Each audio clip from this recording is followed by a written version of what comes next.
อบรมเราได้มาพูดเรื่องของวิชาการเราได้รู้เรื่องของทางทฤษฎีปฏิบัติทำจริงนะครับแล้วก็เป็นจริงแล้วก็อีกทั้งเรื่องของเครื่องไม้เครื่องมือให้เราเล่นให้เราใช้เยอะมากครับได้วัดได้จับได้ใช้ได้ทดลองนะครับกับเครื่องมือที่ทันสมัยนะเพื่อนำไปปฏิบัติกับงานที่ผมได้รับจากทางบริษัทนะครับเพื่อให้เพิ่มมาตรฐานแล้วก็มีความต้องที่มากขึ้นนี้ก็จากที่เราเคยรู้ระดับหนึ่งแต่ว่าพอตอนนี้นะเราก็จะได้ความรู้มากขึ้นแล้วก็มีมาตรฐานจากเองแน่นอนก็คือเราไม่มั่วๆเหมือนเดิมก็คือเราได้ความรู้ได้จริงๆในส่วนจากจริงๆจากตรงนี้ครับ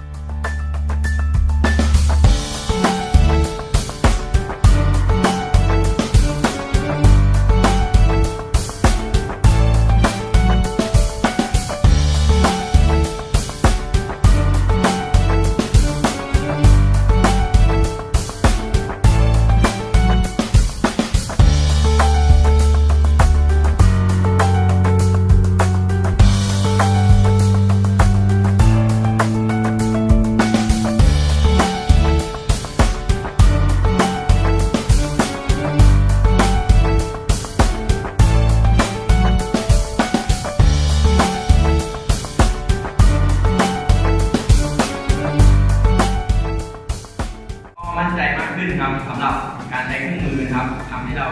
มั่นใจเข้าอีกว่าเราใช้เครื่องมือเนี่ยอย่างถูกต้องนะครับถูกวิธีนะครับแล้วก็ทำให้เราเนี่ยได้พูดได้เต็มปากนะครับว่าค่าของเรานะครับที่เราวัดออกมาเนี่ยเป็นค่าที่ถูกต้องนะครับแล้วก็แม่นยำดูแลมากในหลายอย่างทำไปใช้ในชีวิตประจำวันแล้วก็ใช้กับเพื่อนที่ทำงานทำไปเข้าใจมากขึ้นเนี่ยได้ไปทดลองจริงเลยแบบจริงโอเคครับ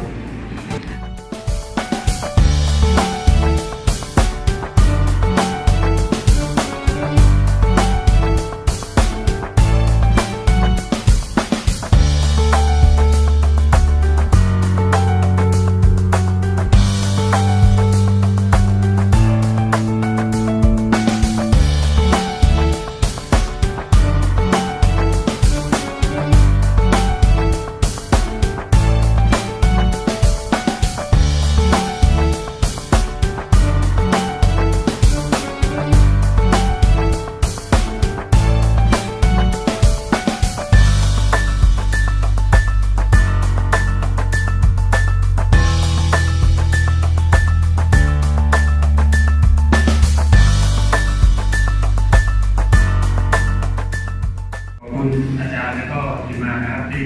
จะได้มีหลักสูตรนี้ขึ้นมาครับทำให้ผมได้รู้จักการใช้เครื่องมือที่ถูกต้องและก็ได้รู้จักเครื่องมือหลายๆชนิดนะครับเพื่อนำไปประยุกต์การใช้งานในการทำงานของผมครับ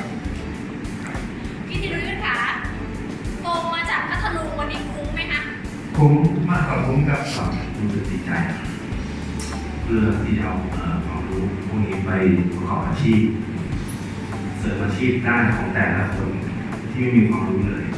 และอาจารย์จะเน้นย้ำถึงเรื่องอันตรายของไฟมากอันนี้ก็ขอบคุณมาก